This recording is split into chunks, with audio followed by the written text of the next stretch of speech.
Dear ministers, dear guests, welcome to the high-level panel of the Munich Security Conference and the Federal Ministry of Food and Agriculture.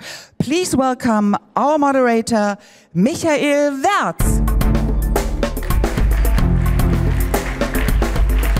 Ladies and gentlemen, thank you for that welcome. Let me also express my appreciation for your interest in our high-level panel. My name is Michael Wertz. I work with the Munich Security Conference, and you might ask yourself, what is the Munich Security Conference doing at the Global Forum for Food and Agriculture? My response is, we've been doing this before. Last year, we had our opening panel at this event as well. It is the second year of a fantastic cooperation with the German Ministry for Agriculture.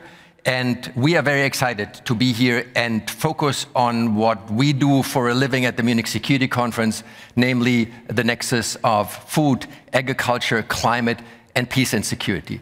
So it is my great pleasure to announce our first keynote speaker, Mayor Rommel Arnado from Kauswagan in the Philippines, who visits us here in Berlin to kick off the conversation. Before I ask the mayor to join me here on the stage, he has brought us a brief video that we would like to show you. After that, the mayor is going to address you. Thank you again for making time and being here.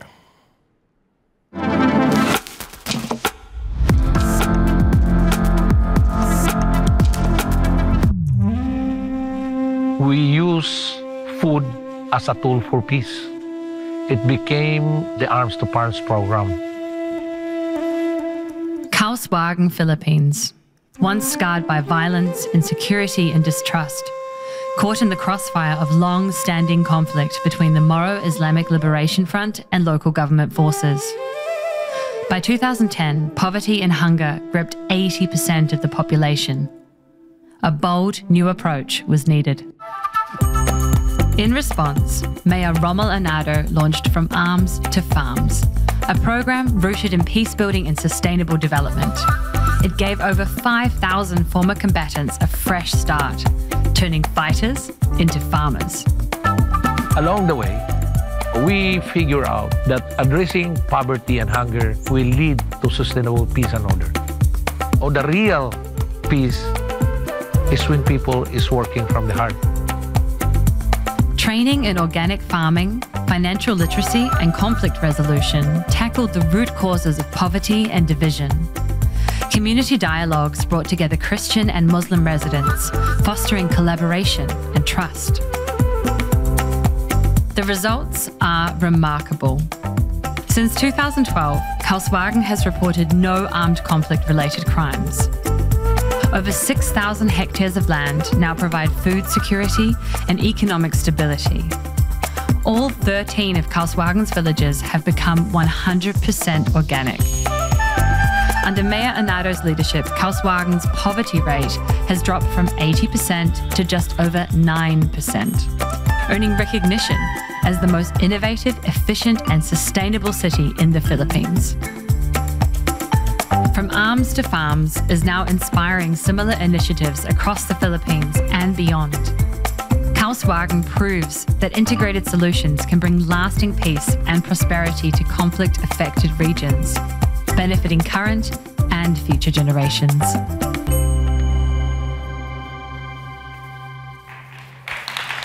Thank you very much, and let me ask the mayor to join us. Mayor Arnado, a pleasure to have you here. Welcome to Berlin. The floor is all yours, please.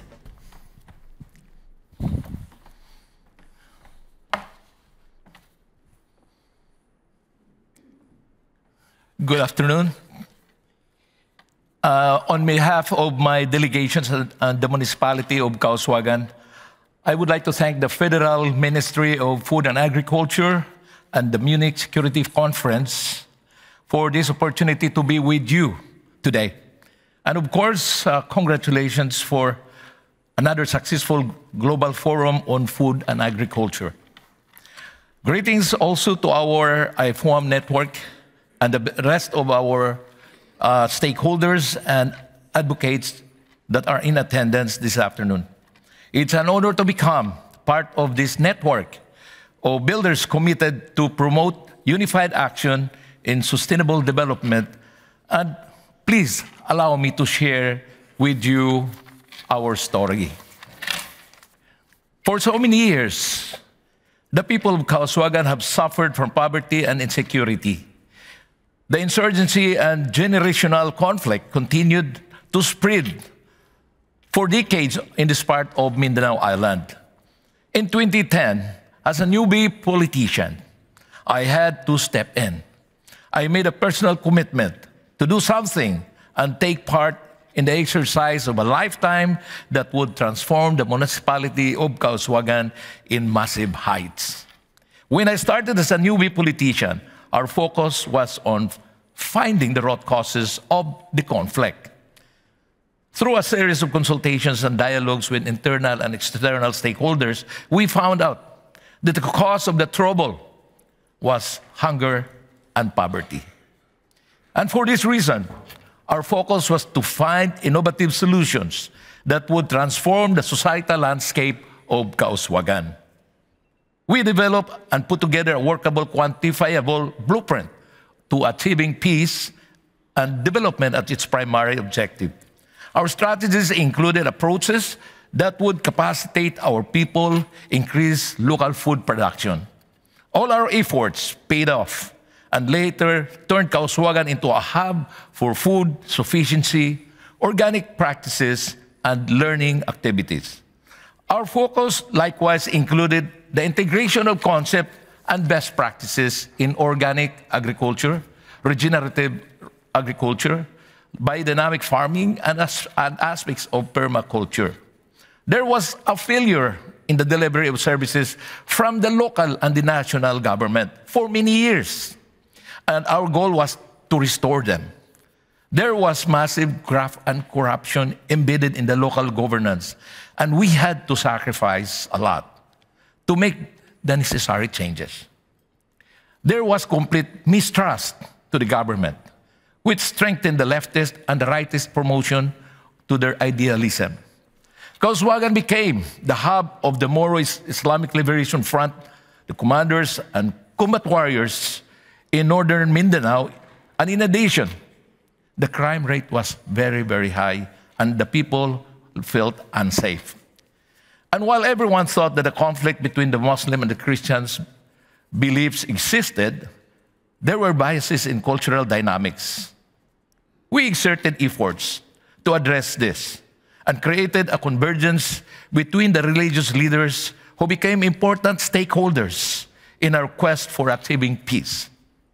Through a series of peace path workshops, they all connected in the common goal of achieving a peace and stability in the area. The concrete steps undertaken created a system that is proven and tested to be productive and beneficial.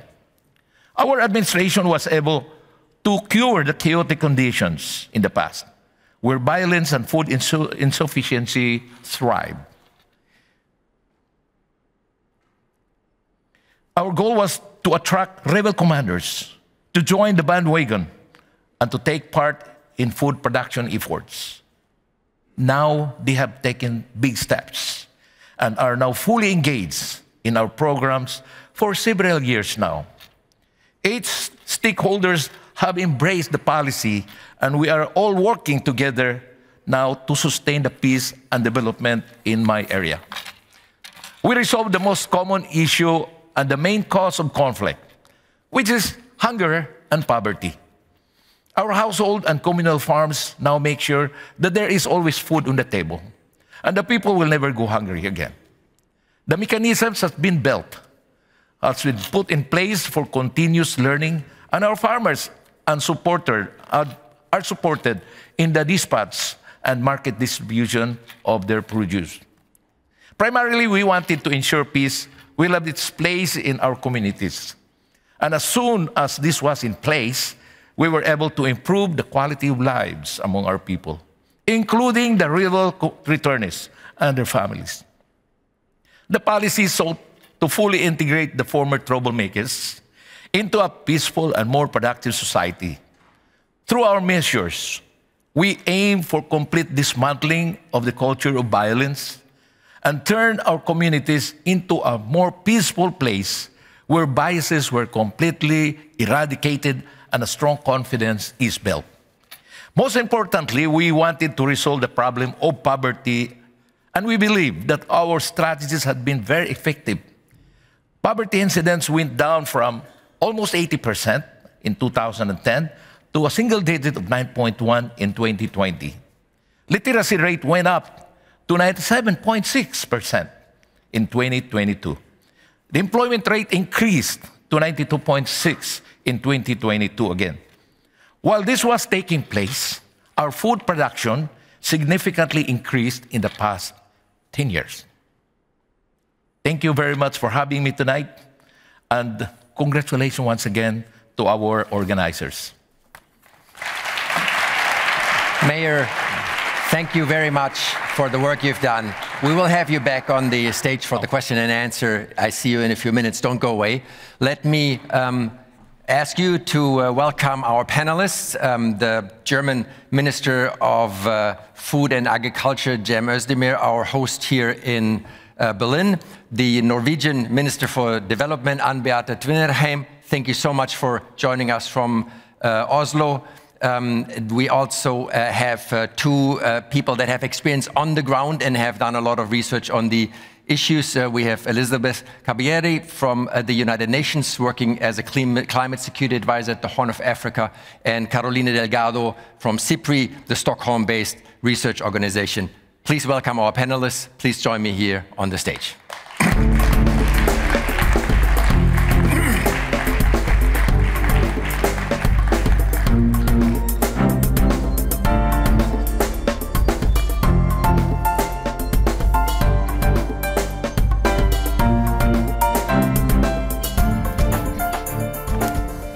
So I'm tempted to say, Minister Özdemir, what are we doing here?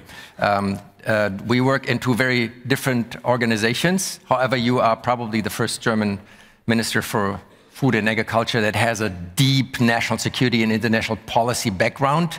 Tell us a little bit of how you position the ministry and how you bring together a group of people that usually isn't sitting on panels like this and talking together. Why is food security so important for you personally and for what you do here in the German government? Well, first of all, dear Michael, thank you for the question, but let me use this opportunity to say how much I was impressed by what we just heard. I mean, this was so much moving. Thank you so much for your work, Mayor of Kauswagen, because in a time where we have an increase of populism, in a time where we have an increase of radicalism around the planet in so many countries, in particular also in our liberal democracies, this is really the kind of news that inspires all of us to go the extra mile. So thank you for your work. This is really inspiring. Well,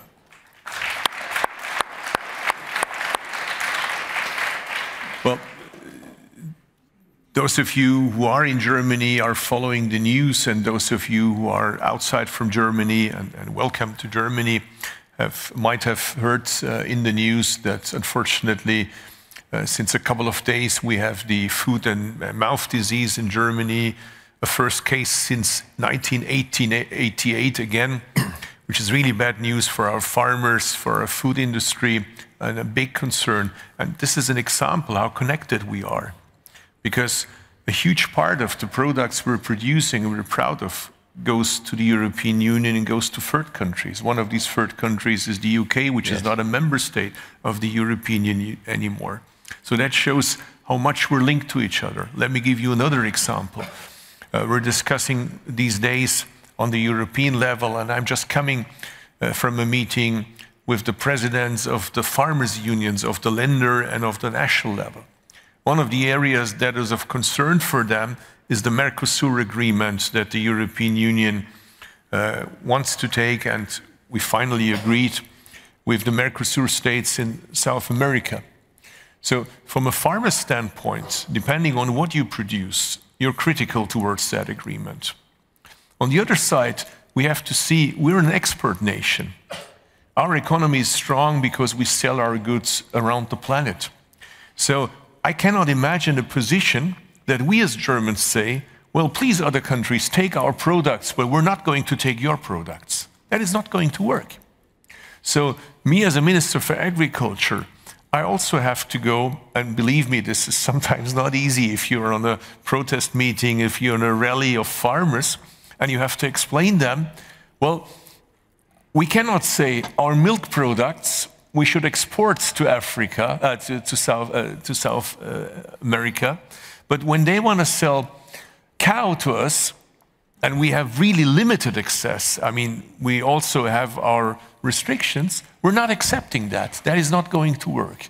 So this is part of our job description these days, to tell our citizens we have to keep the markets open. Mm-hmm. This is crucial. If we want to survive as liberal democracies, we should not isolate ourselves, and we have to make sure that those countries who believe in liberal democracies work together.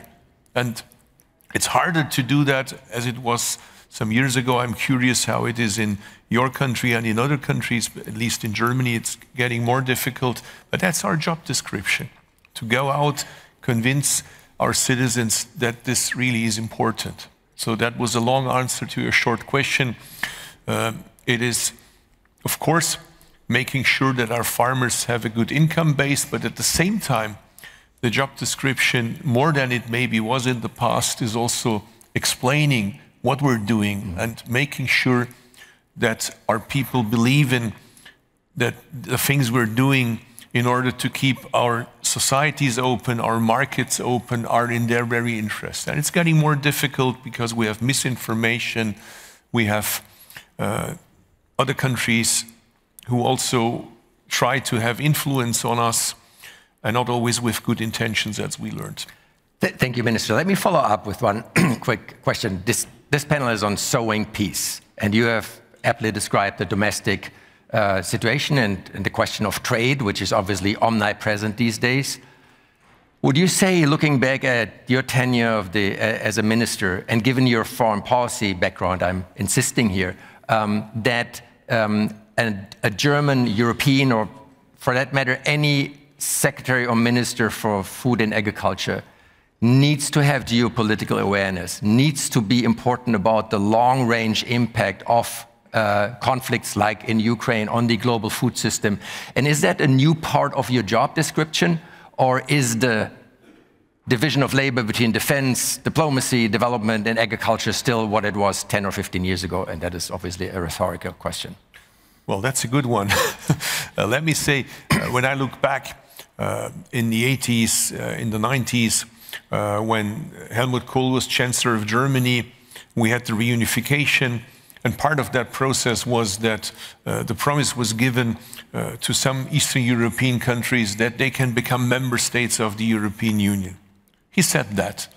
His party followed him, and it was clear that the society follows him. There was no big need in making sure that you're convincing the citizens. Today, that's completely different. We cannot just say we enlarge the European Union towards the Western Balkan states.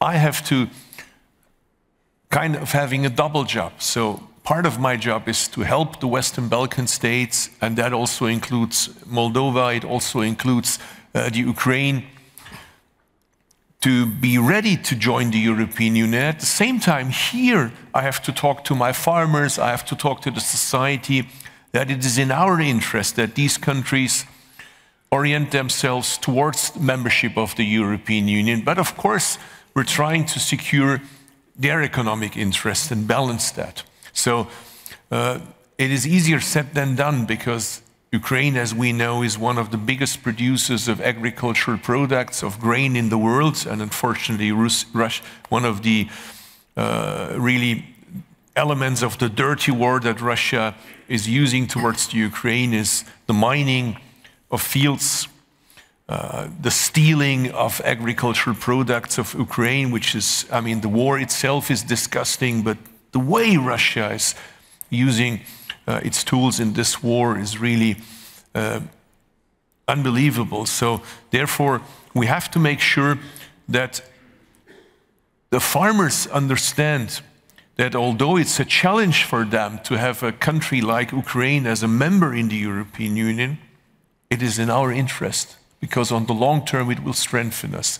It's easier said than done, because many farmers say, if we have the joint agricultural policy within the European Union, and a country from the size of Ukraine joins the European Union, the money will go to Ukraine. So therefore, our job is to reform the common agricultural policy, to prepare the Ukraine and the Western Balkan states and Moldova, and at the same time explain to our fellow citizens why this is necessary for us. And this in a climate of misinformation. So, you know, you wouldn't believe it, but when I talk to farmers, and sometimes I have demonstrations, some of those who protest, and I always go and talk to them and ask them, so what are you protesting against? And some of the people say, well, we know that you want to have the Ukrainian oligarchs taking over German farms. Then I ask them, where do you get that information from? Well, I read it on Telegram. I read it on WhatsApp.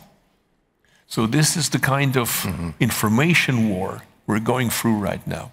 It's getting more and more difficult.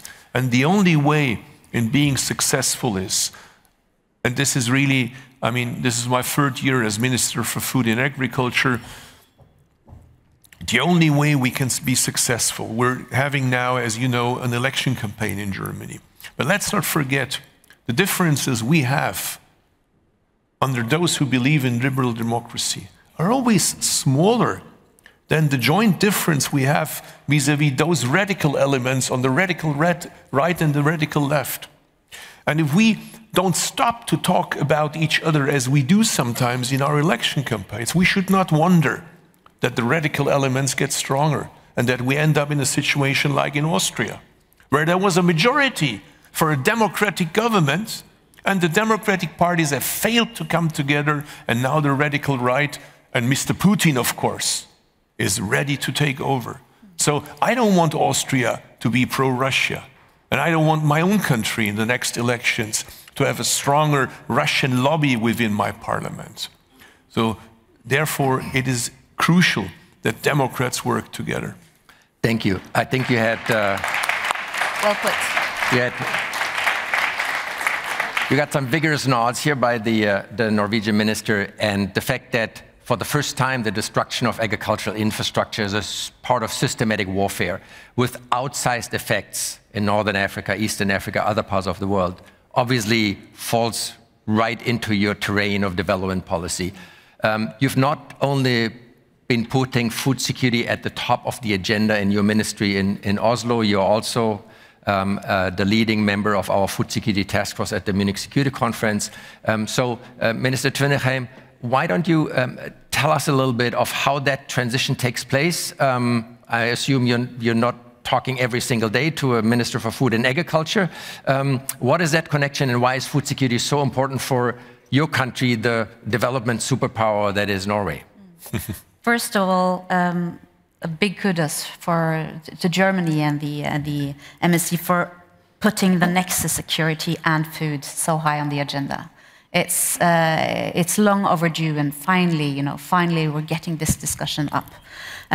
When I became minister 3 years ago, Minister of International Development, I said I want to put food security at the top of our development agenda, and there were many reasons for that. One obvious fact is that hunger has been on the rise globally since 2014. Food security was the first sustainable development goal that started going backwards. So it was obvious that that needed to be addressed, and it had been ignored, I would say, for too many years in international development policy. Second, we know that investing in food production and agriculture in developing countries is a great investment into poverty reduction, into job creation, into increased self-sufficiency in thriving national economies. So it's a really good investment. But then you have the strategic point as well, which brings me to your question. 3 months after I took office, Russia invaded Ukraine. We have now seen during these 3 years how food is being used as a weapon in war in Ukraine, in Gaza, in Sudan, other parts of the world. Food has become a weapon. What happened with the invasion of Ukraine was that food prices across the world roared. And threw another hundreds of millions of people into extreme poverty and acute hunger. And it also made us aware of the fact that African countries are importing foodstuffs worth $110 billion a year, which is a lost development opportunity.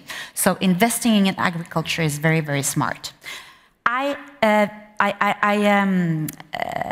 took part in an African Union summit of ministers of agriculture last year. It was extremely interesting because they said it straight out. Food security for us is national security. You know, when people don't have food in their stomachs, when they don't know how to feed their children, they become very angry. So it is a security challenge. So investing in food security is investing in national security. And then added to that, you have the, you know, what's happening in the world. You were briefly mentioning. We have geopolitical tensions and rivalry of superpowers, which is wrecking, you know, multilateral arenas and really making the world less safe, making the world less safe. And what do we see? We see a Russia increasingly getting involved in Africa of strategic, based on strategic interests. We have China, which is, and they are have a very, very close dialogue with African countries on food security at the very core of their strategic dialogue, and we must do the same. And what is, you know, when I discuss with my African colleagues, what are their main priorities? It is investing in food security and agriculture.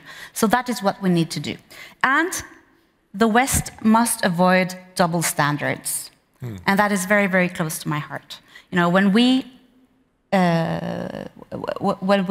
are acutely concerned about breach of international law in Ukraine, we must make the same points no matter where those breaches of international law happen.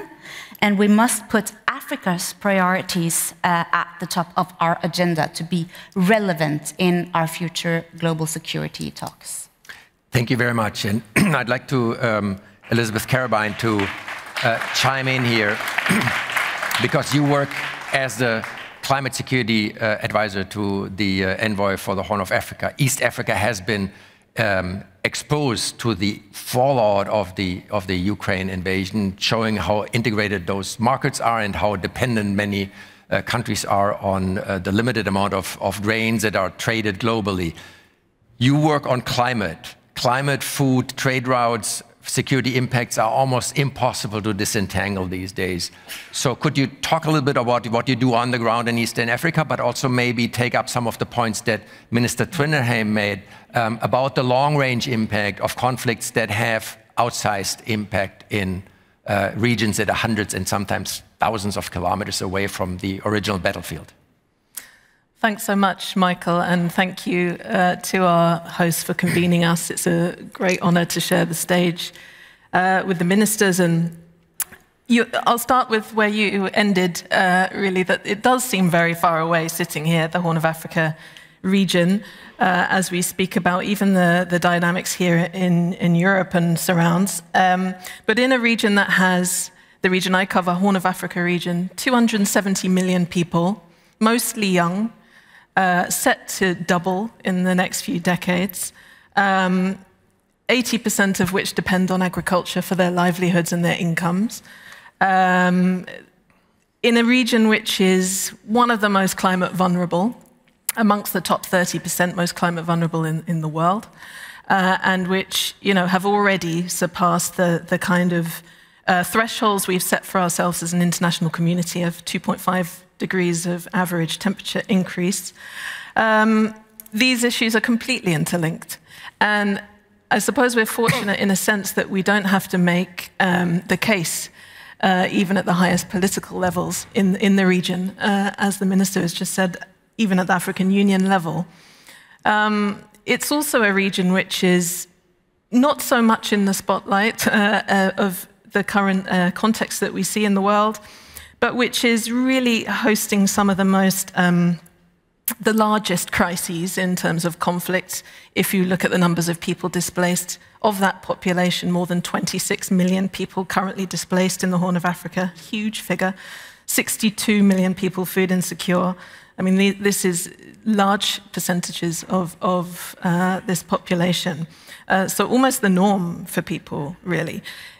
These conflicts are very complex. I mean, we see the interlinkages not just across the region, across the borders, between states, between communities, in almost every place I could pinpoint in the Horn of Africa, but also the linkages we start to see now when we look at this issue between exactly food price dynamics and, you know, the actions or exploitation of armed groups, non-state actors to take advantage, maybe to provide humanitarian assistance to some communities that are suffering food insecurity, or to trade on the commodities or use the commodities to finance activities. The Ukraine crisis had, as the Minister said, a profound impact on East Africa in terms of imports, but also exports. And this is a region which is really one of the least politically integrated in the world, I would say, as well as even in Africa. And these are real challenges. So what we see from the vantage point of the office, which is the political mission, with a mandate for preventing conflict and mediating, which I know that my colleagues don't mind us to say is one we're not winning at the moment in the region, is that this is an entry point. This is an entry point for discussion and mediation between communities, between leaders, between warring parties, where any kind of convergence or mediation around peace and security issues is almost impossible at the moment. So we've been able, through the good offices and the tremendous leadership of our just recently departed Special Envoy, Ms. Hannah Tete, to really build on this together with our regional partners, the regional community, which is the Intergovernmental Authority on Development for the Horn of Africa, as well as the African Union, to put in place some institution, the less, I suppose, exciting work, the painstaking work of building kind of frameworks and institutional capacities and so on across ministries in that region. So, of course, our entry point would be foreign affairs, sometimes defense, sometimes interior, but also creating mechanisms that bring in the ministries of environment, the ministries of agriculture, water, and making the case, very different job descriptions, as the Minister said, to make the case of why they're working together with very limited capacities and resources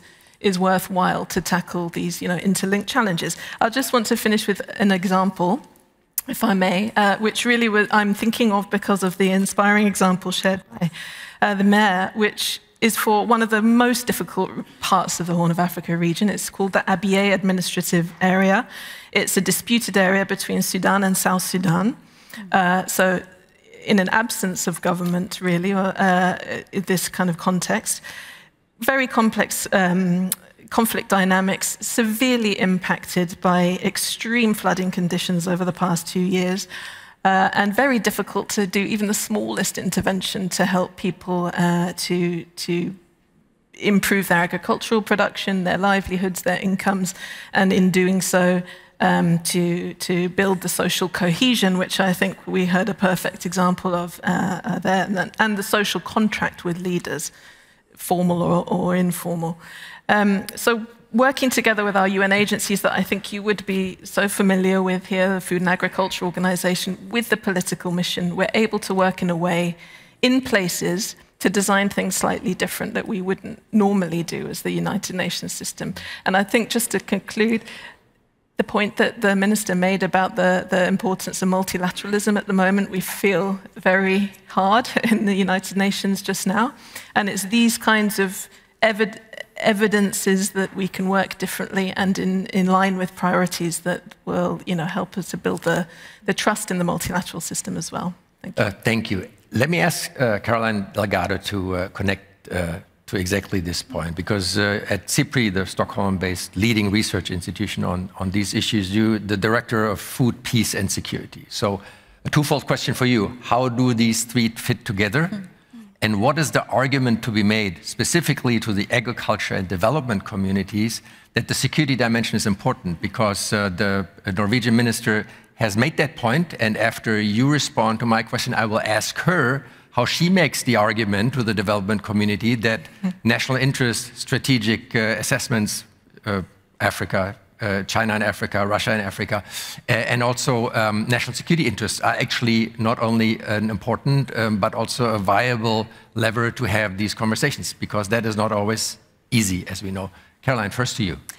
Thank you, Michael, and thank you also for inviting me onto this panel. It's been really fascinating to hear your input so far, and I think I can almost make my answer by just summarizing what you've been saying. I think it's been so clear from these three panelists that we've been listening to why it's so important. I mean, the really, I think, key to emphasize is that food security, climate change and violent conflict, they are so interlinked and they reinforce each other. And we should not see them in isolation. Although they're separate crises, we really need to think of them together. And saying that, I think it's really no coincidence that in the past 5-10 years, we've seen a tripling in the levels of acute food insecurity. At the same time, the number of armed conflicts has doubled. And we keep getting new records, climate and weather-related records year on year. And what we heard so far is that we see at the global macro level, when we look at Ukraine, how it's impacted food systems globally.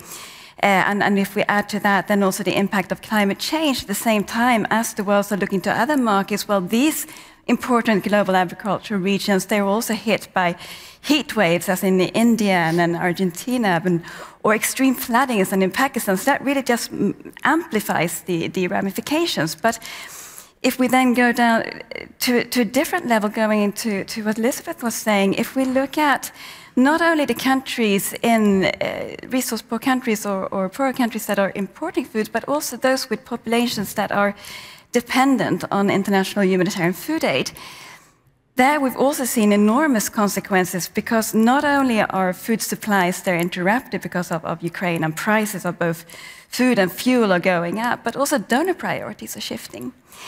And that is happening in countries, say, like South Sudan, where you already have these enormous challenges of interlinked food crisis, climate crisis, and conflict. And at the same time, as needs are rising, humanitarian funding is going down. And that is not only worsening the situation there, but it's becoming a catalyst for renewed violence. So that also shows why it's really important to think of this together, and why it's national security concerns, it's international security concerns. I think another important dimension to mention is also that when we see that climate and conflict and food insecurity come together to destroy livelihoods, we see conditions conducive for the emergence of parallel and black markets. And who run these markets? Mainly it's non-state armed groups. And they can make enormous profits from that. And those profits go straight back into the war efforts. So that is also another consequence that comes out of these intersecting crises. But I think it's also important to look not only, of course, about how these crises come together to really worsen each other, but because they're so interlinked, if we manage to have an improvement in one of these crises, well, then it's likely that it will trigger improvements in the other crises as well, and we can start breaking this very disruptive cycle into something where the benefits feed off each other. And again, I think the mayor's example from the Philippines was so telling, and we see that elsewhere. We see it for example, in Colombia, where I've been working many years, where if you look at the reintegration of the former FARC rebels, for example, into society, When they're engaged in agricultural livelihood projects, they build links to communities. And on the one hand, they help improve food insecurity in areas in Colombia where food insecurity is driven very much by conflict and climate. In these farms that they are working as part of their reintegration programs, they start supplying the school feeding programs. They supply the local shops that are participating in the unconditional voucher programs. They build links with communities, and the communities who've been terrorized by these groups for decades start seeing them as contributing to society, that it's worth to draw them back in. Thank you so much. So that was, from my perspective, a very convincing answer, but that took 2 minutes, 30 seconds, and that's not the time you have when you're in a political conversation, Minister Twinnerheim. So how do you condense this argument and make it still successful? Can I be very frank and open? Absolutely. As Minister of International Development, I really feel that the whole case of investing in development and aid it's becoming more and more difficult.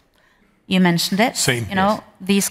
Many of our countries are becoming more introvert, and although Norway still provides 1% of our BNI for GDP for aid, we have that discussion at home as well. Oh, we have so many problems ourselves. How come we should, invest in development cases in foreign countries? And that's when I think we should be very clear and state that this is not about charity. This is about investing in our own interests as well. Because, like I said in my previous introduction, investing in food security is an investment in national security and, again, in international security. And one obvious case, which is relevant in the discussions in Europe, is the case of migration. Why do people migrate? Because they don't have their livelihoods, because there is conflict. So it's and I just think we shouldn't be shy about saying that this is a smart investment in international and our own national security. But I must say that it is becoming increasingly difficult, and that is why it's so important to bring these strategic discussions up, and also to repeat my previous point about being relevant in building alliances across the continents. And I work particularly with African countries. That's why I mentioned Africa. But being relevant and responding to the national priorities in Africa is a good investment in the multilateral system and also in the alliances that we so desperately need to stop the rivalry that we see progress across the continents right now. So the subtext of what you're saying is we have to dramatically move forward the traditional aid and development narrative and discourse. But at the same time, Minister Zemir, you were nodding when Minister Twinnerheim said this is really difficult to argue these days. And you have alluded to the fact that it's even a challenge to say it's a question of fairness. If you sell commodities, you also have to open your market. At a time where it seems, I live in the United States and we're Exhibit A, there's more introversion. People look towards the inside and don't really want to think about the world that much. I would assume that, especially in the difficult task that you have in talking to producers, farmers, and also big agro-business at the same time, where that sometimes interests are not converging. How do you deal with this? How do you respond to what the Minister from Norway has just outlined? And how do you bring people into at least being part of the conversation? Whether you convince them at the end is a separate question, but it seems to me that sometimes the debate that we're having here with a highly informed audience, it is hard to just start that conversation. How do we do this? Well, 80% of undernourished people living in developing countries. And these are the countries that hit hardest from the climate crisis. So it's obvious there is a link. And if you look to the root causes of the climate crisis, although China is now #1 sinner, but if you look historically back at the last decades, it was us, the Western countries, Europe, I include your country, the US. So we were the biggest sinners. So therefore, we have a role there to play. And in the fight against the climate crisis, we also invest in the future of our children in our countries, but also in the rest of the world. And as you rightly said, by helping those countries to develop themselves, we also make sure that less people feel the need to leave their countries. So we're living in countries where more and more people are reluctant towards refugees. So if we want less refugees to come, beside opening our markets, having free trade agreements which are fair and balanced, we also have to fight against the climate crisis. We have to fight against the other big crisis, which is the loss of species. Let's not oversee that. That also has an impact on the future agriculture. If we want to have harvests not only safe now and in 5 years, but also in 20 years, in 50 years, this is also a crisis we have to address. And of course, as I said, we need to help those countries to have strong economies. Having said that, we know, and this is a bit more difficult to address, that part of that is also international conflicts, part of that is also civil wars, part of that is also good governance. So we need to address that as well, of course. I mean, we can fight against the climate crisis, we can help countries, but once there is a war, people will look into neighboring countries and will try to find safe harbors elsewhere. So there is not one point that is the game changer. It's many things at the same time. And it gets more difficult if we lose one of our strongest partners, which is obviously simply by size and by economic power, the US. So therefore, we should use this as a wake-up call for us Europeans, whether we are members of the European Union or not, together with other liberal partners in the world, South Africa, Australia, New Zealand, Japan, South Korea, Taiwan, all the others on the planet who believe in rule of law, who believe in free market economies that are socially and ecologically balanced. We have to work together, do more for our own security. That was the lesson learned, and I have to say this as a German, we learned it the hard way. We did not listen to you guys, we did not listen to others, to the Baltic states, to our Eastern European countries who have a bigger experience with Russia in the past. We learned that we should be more careful with authoritarian regimes and their intentions. And at the same time, we have to make sure that we do whatever we have to do to bridge the very likely absence of the US in the fight against the climate crisis for the next 4 years, at least. That is not an excuse to push back. It is not an excuse to do nothing. And while listening to you, I was thinking about our German domestic debate. One of the things that played such an important role in talk shows was one example that was taken by the extreme right party and by populists. It's the bike roads in Peru, financed by the German Ministry for Economic Cooperation. And this was used, you know, this is where our taxpayers' money goes to, while we're suffering, while we're having so many problems with homeless people, as if they deal about homeless people. They don't deal, you know, they don't care at all about homeless people. They don't care at all about poor people, but they use this as an argument. So therefore, I believe it is important to understand that I just had a meeting with a delegation of Zambia, and during my Africa trip, I was in Zambia. And I saw a project that the ministers before me have started, and we continue with that. Just in one project in Zambia, 12,000 people were trained on agroecology. 12,000 people.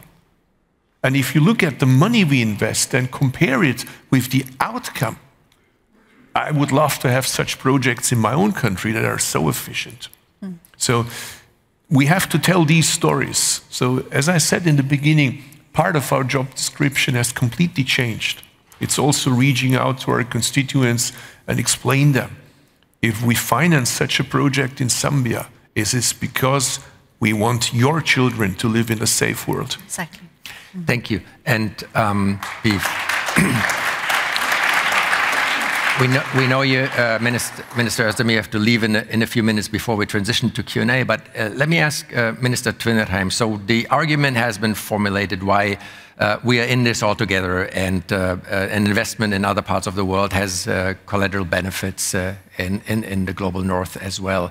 The Minister Özdemir has outlined something like a coalition of the willing of liberal democracies or democratic countries that join together and say we have to make investments in global governance, in the global order, especially with relative uncertainty on the US side and very much clarity on what China and other countries want in this world. Do you see this as the future? And is this something where, for example, your country, Norway, would be engaged in saying we are looking for partners where we can strengthen UN structures, where we can have pragmatic arrangements on climate security, on development compromises. And these coalitions might be shifting. It is not the old world anymore where you know where your partners are. How do we deal with this? Because this is really uncharted waters that we have to learn how to navigate, haven't we? Well, yes and no. We need to do both because, you know, we really need to secure the multilateral architecture that is out there. UN is not perfect, but it is what we have. So, you know, I think we really need to work in the structures that we have. But at the same time, we desperately need leadership from a coalition of the willing. And turning back to the topic of food security, I'm extremely optimistic with, for example, initiatives taken in G20 under the Brazilian presidency. Last year, the Global Alliance Against Poverty and Hunger, where President Lula really pushed forward to get, you know, the biggest economies in the world to put this topic at the top of the agenda. And we are now working, Norway is a guest country with the G20, we are now working with South Africa to continue that push. And so it's possible, but we do need that leadership. And that is why also the MSC initiative on food security and security is so exciting. And you know, back in my country, in Norway, I sit down with a Minister of Defense discussing these topics. And I think, you know, maybe the guys in the Ministry of Defense at the beginning, they thought it was kind of an odd coalition, odd alliance, odd discussion, but it's, you know, it's sinking in. And now we are, you know, raising this issue of food security as an essential part of national security together across the ministries. Thank you very much. We will now say goodbye to our host, Minister Özdemir, who has different things to do. I will ask Mayor Arnaldo to join us back on the stage for the question and answer session. Minister Özdemir, thank you so much for hosting us. Thank you for providing intellectual and political and space for this conversation. We feel this is important. We are grateful to you, and good luck with the upcoming election.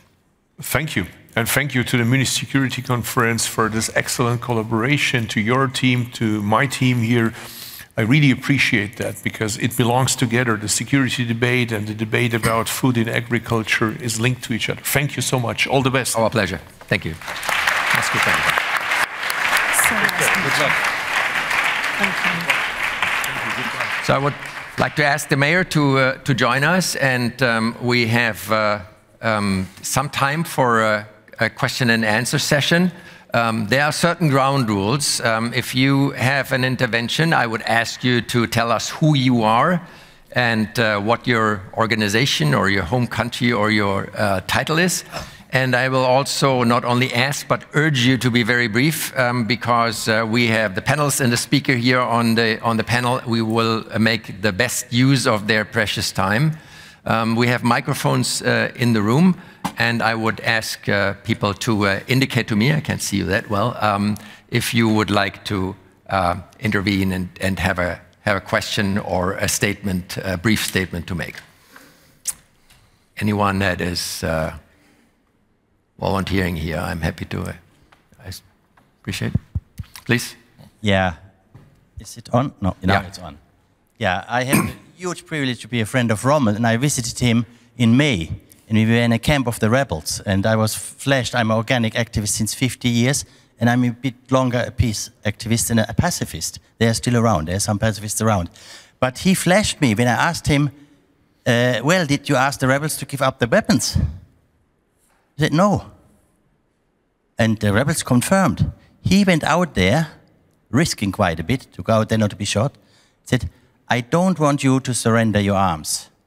I want you to surrender your hearts. And I think the audience would appreciate if you'd explain what is behind this strong statement, which is a challenge for pacifists, but you're right.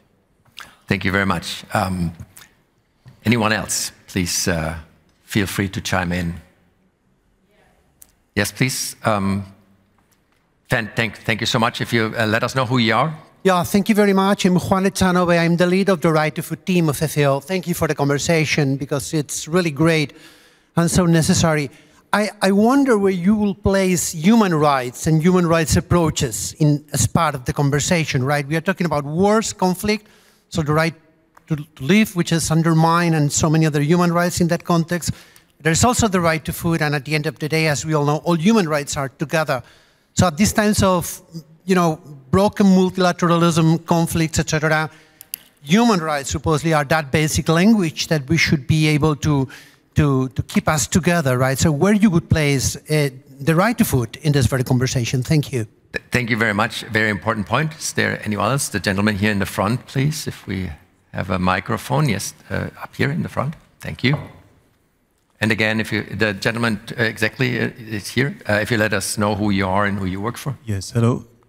My name is Tim Arezo. I'm from Amsterdam, the Netherlands, and I work in the space of alternative proteins.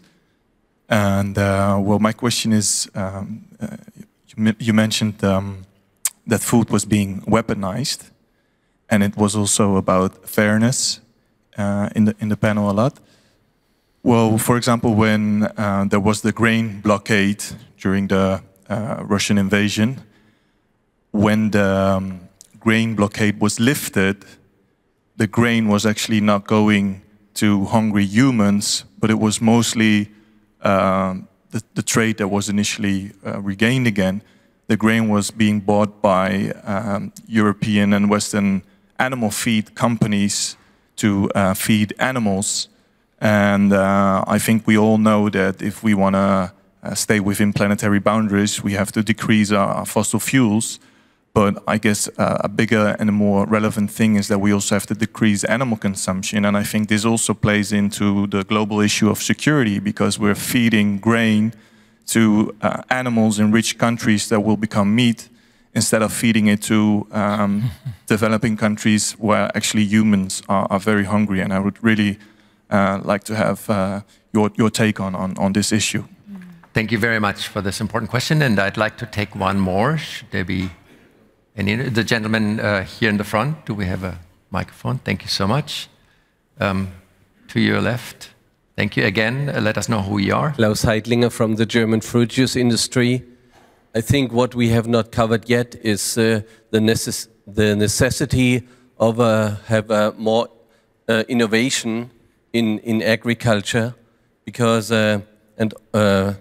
since we have a strong bacteria destroying the orange juice in Brazil, which has infected a lot of the orange groves already. In Florida, they are gone. And I think if you look back, 1970, an agricultural engineer got the Peace Nobel Prize for the Green Revolution, Norman Borlaug. And I think we need a new innovation and more money in agricultural innovation and research to increase the agricultural production. We are 8 billion now. 50 years ago, we were 4 billion. Mm-hmm. And I think agriculture has made a great job to feed all the people, but it's a real problematic job, and I'm sure we're not going to be able to feed the whole world with organic. I think we have to have a strong production increases to feed the still growing population. Thank you. Thank you very much. I'm not entirely sure whether we have agricultural experts show on the panel right now, but we shall see. I take one more. Should there be the lady in the back? Microphone is on its way. Again, let us know who you are, please. Thank you very much. My name is Christine Wieck. I'm Professor for Agricultural and Food Policy at the University of Hohenheim. My question relates to the underlying reasons for food insecurity, because we have heard that the Ukraine conflict, Russians have weaponized food, but I have read that Ukraine is now exporting at least as much grain as before the war. The food insecurity numbers are still extremely high, so we know that there are other underlying reasons why there is so much food insecurity in the world, and I would like to see what could be a contribution from a security perspective, from the military planning perspective, but what would be also issues where politics and political governance is needed in order to solve these type of issues. Thank you. Thank you very much. So what I will do is I will ask the Norwegian minister to address the human rights question, which obviously is a very tricky and complicated question. I would also ask the mayor to chime in on how human rights and the right to be fed are interlinked. And then there were the questions about, can we have a sustainable food system eating as much meat as we do? Politically very complicated issue. Minister Özdemir would immediately tell you if he could. And then the last question, and both of them maybe to the two of you, Elizabeth and Caroline, the next step, as the lady just pointed out, how do we move the conversation even one step further, moving away from the traditional food and development conversations and look at security in this complicated environment? That is probably the most tricky question, so I'm very happy that I can hand this over to you. Let me start with Minister Trinidad. Thank you. Thank you for raising the point that the right to food is a human right. And normally I start all my interventions with point, let's just say that up front. It is a human right, and we need to remind ourselves and remind the world of that.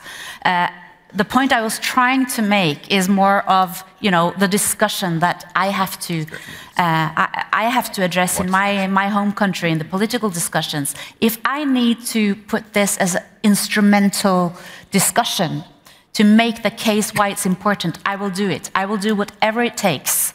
But obviously, the essential thing is that this is a human right, and it is absolutely devastating that hundreds of millions of people are suffering from food insecurity in 2025. How many decades have we promised the world to eradicate hunger, and we are still not there? Can I quickly, may I? Quickly, you may. Because I also got quite a direct question here, which reminded me of something I really want to put up in the discussion. Trades, grains from Ukraine. Yes, you're right. I've seen those numbers as well. Some of the grains from Ukraine definitely got to the most hungry and countries in need. We financed it from Norway's side in collaboration with other partners and the UN, making sure that, for example, grains were shipped to Gaza at one point, also to Sudan. So, efforts were made. But the point I wanted to make is that there is, yes, trade is important for food security, but I believe in investing in food sovereignty. I think it's part of the preparedness and the security of each country to have basic food production within within your own country, and I think we have to say that out loud, because now in the security discussion in Norway, we're in a dangerous world, and when we discuss national security, we also say we need to increase our own food production as to have the preparedness within our own borders. that is exactly the same need that any country across the world has, including poor countries, for example, in Africa. So that's why I say investing in agricultural production is an investing in food sovereignty, not only food security, but food sovereignty, because we also have to talk about how and where and where food is produced, not only where the calories come from. Thank you very much. Mayor Arnaldo, from your experience, the impressive project that you have documented and spoken about, is there an importance to people knowing that they have basic rights to be fed and not to be hungry that are, so to speak, immaterial dimensions that help people have confidence in the social and political system and also are important supplementals of the peace initiatives like yours? Yes. It is the responsibility of the government to provide the people the capacitation, the provision of what is supposed to be provided to them. As I had been listening about human rights and learning about going deeper into the offenses of human rights, in the Philippines, the case is we've been violating human rights already. The inefficiency of the delivery of basic services, that is already for me a violation of human rights, most especially the chances of giving the community the chance to be capacitated to make their own food and not to negotiate but go to war. And that's already been happening in my country. In our case, having a local autonomy, local government unit, we did our small way in order to fulfill what the missing or what has been missing coming from the central government. We cannot rely everything from the central government. Our own small government should address issues on human rights violations, which, as I've said earlier, not being able to provide the service that the people are needed, it's already a violation of the human rights. It is the responsibility of the government towards the community to deliver efficiently what is needed to be delivered. Again, in my case, I did my own autonomy. I know it's very difficult to get funding from the national government. Well, although you could get, but my term would probably be end already before I could get one. Mm-hmm. So on our small way, we deliver. It's not huge. It's on a micro level, it's good enough. In that case, we were able to address what is needed to be given to the people, most especially food, which we found out it's the culprit of the problem of our area. It's not religion, it's not ideology, but it's all about food. And of course, it's poverty that comes with it. And when I started doing that, everything became peaceful. And now, honestly, when I started being a mayor, I was not relying on the national government at all.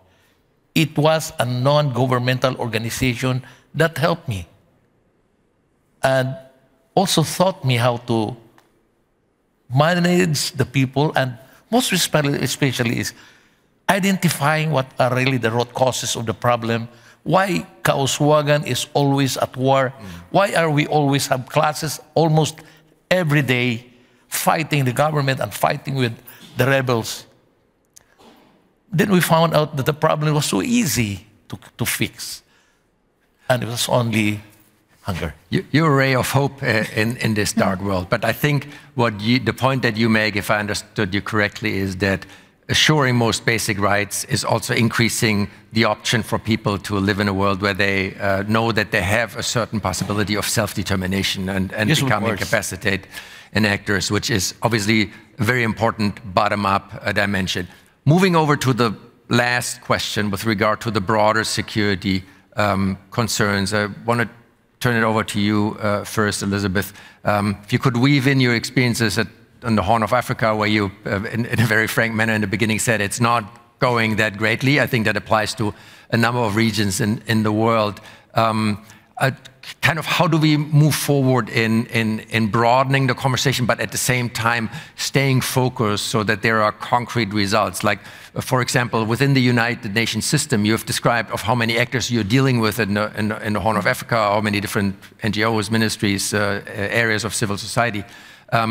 Do we need to rethink the institutional architecture, not only of national governments, but also of the international system in order to address these complex issues? Because many of the institutions that we live with today are still a product of the aftermath of the Second World War and the Cold War era. Is that still timely, or do we need to move forward much more aggressively?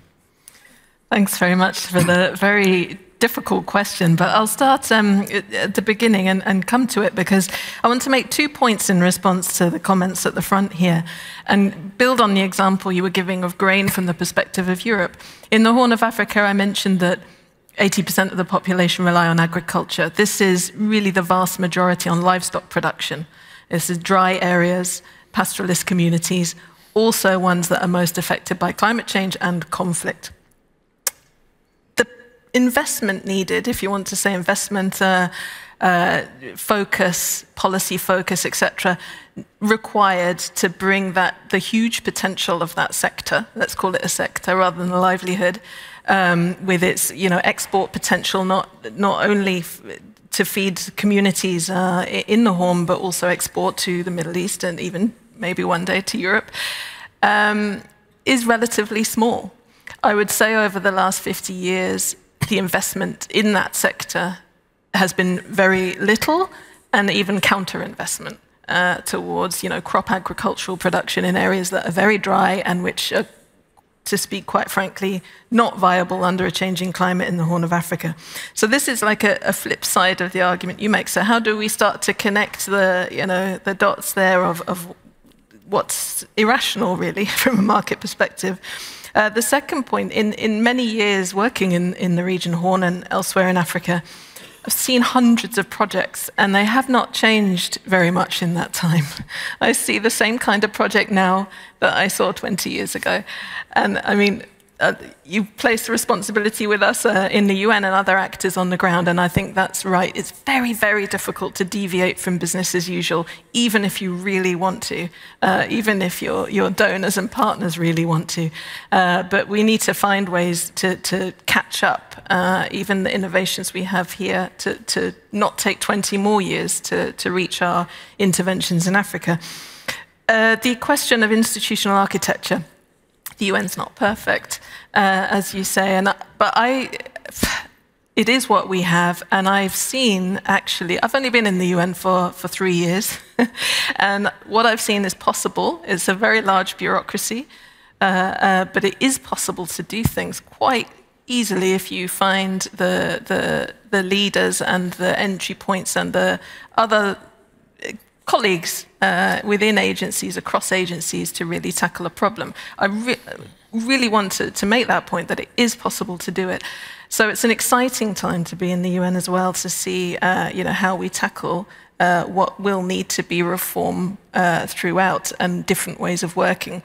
And it can't be as slow as it has been. And I really sort of am paraphrasing the Special Envoy here, who has been a huge advocate of speeding up, changing, and being accountable to her UN colleagues.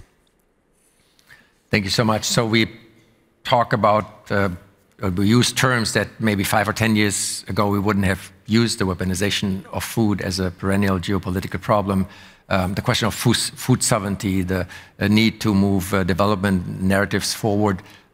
Caroline, what's the next step? Where do we need to go? Because I feel there's the urgency of the now. We don't have time to lose, because the world is a complicated place.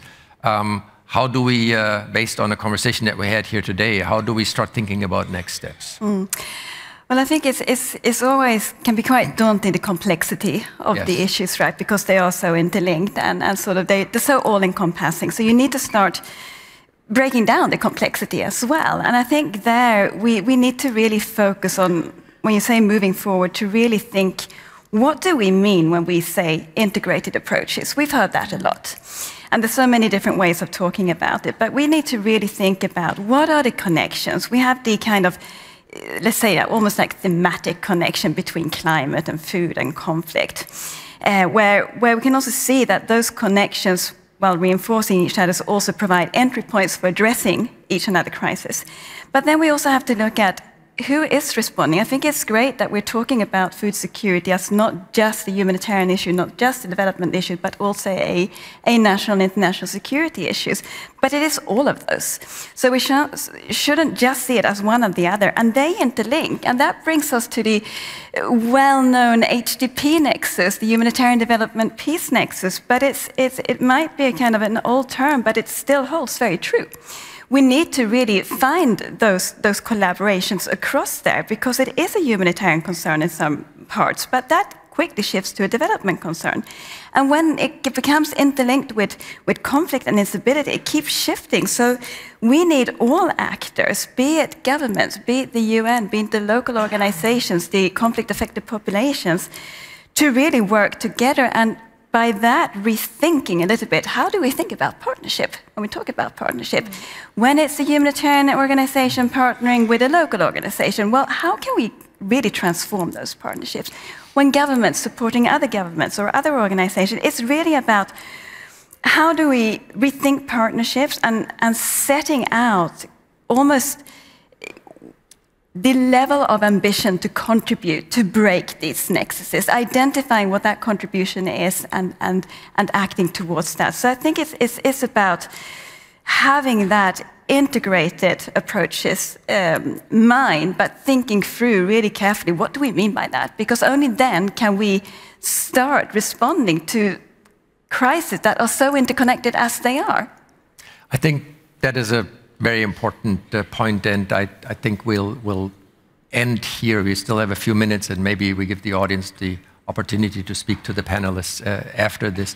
But I think, Caroline, the point that you made is really important. To a certain degree, I feel that the food security angle gives us a perspective on the world. We can think about a conflict in Ukraine and the tremendous global impact. We can think about this as an instrument outside the parameters of national competition or confrontation, as an instrument of stability and prosperity in the best term, and also as a foresight instrument. I mean, the vast majority of unused arable land is in Africa, which means that if the food issue will be as important as we all are convinced it will be, this is where the future lies, and where future solutions, but also future challenges, will be located in a very concrete geographical sense. So I'm grateful working at a security organization of these differentiated perspectives that are being provided by the work that all of you do, by the tremendous conference that the German ministry is setting up here in Berlin every year. We're grateful for the opportunity to appreciate your insights, and I want to thank you not only for being here, but also for the questions and comments that have been made. Let me thank our panelists. Some of them, like the mayor, have traveled from a long way away. Others, like the minister, are closer by, but have a very, very busy schedule, and GFFA might not have been on your planning schedule earlier last year. We are very grateful that you decided to join us here. Again, thank you for being a member of our task force. Caroline and Elizabeth, very, very important insights, without which I think this panel would have looked very differently. So let me thank you again for being here and engaging in this conversation. Secretary Özdemir has said that that his team at the ministry, but also our team at the Munich Security Conference, are the real stars of this conversation, because they have made all of this possible, as they did last year. It's been a really good cooperation. I'm grateful that we had this opportunity. Thank you all, and please join me in thanking our outstanding panelists today.